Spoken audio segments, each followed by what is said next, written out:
Welcome back to Women of His Word. I'm going to be going off of two different chapters in Psalms just to give a comparison or like a sort of contrast to what this is going to be about.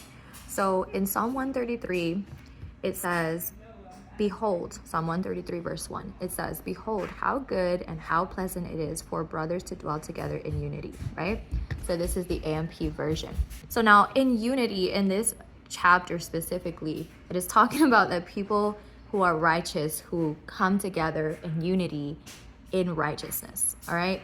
They come together, they dwell together in unity, means they can, get along well because the driving force is righteousness. The driving force is a love like Messiah's that pushes forth righteousness in each relationship, right? Just like, iron sharpening iron, like exhorting and encouraging one another to do righteousness, right? But in the same way that it is a delight for the Father, for brothers and sisters to dwell together in righteousness, in unity of righteousness, there are also people who get together in unity for wickedness. And I want you to see this chapter that the Father brought me to just the other day. So in Psalm 94, verses 21 through 22, it says, they band themselves together against the life of the righteous and condemn the innocent to death.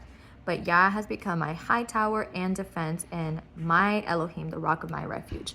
So immediately, where my mind goes to, and where my mind often goes to, is these Pharisaical spirits, right? These same people that knew God, they worshiped God, but they didn't worship God in spirit and truth, because they were quick to band themselves together, like it said in this chapter, against the life of the righteous, against the very people that Yah would send. Like, for instance, if we're just talking about the gospel, we're talking about somebody like John, somebody like Yeshua himself, the Messiah.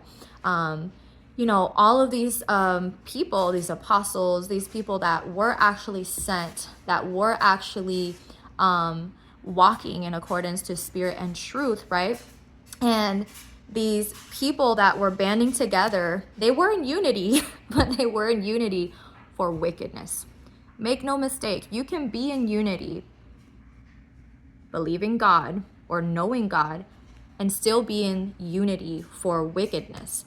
Just because you have the title as a child of God or a supposed believer does not make you automatically someone who dwells together with people in unity for righteousness, okay?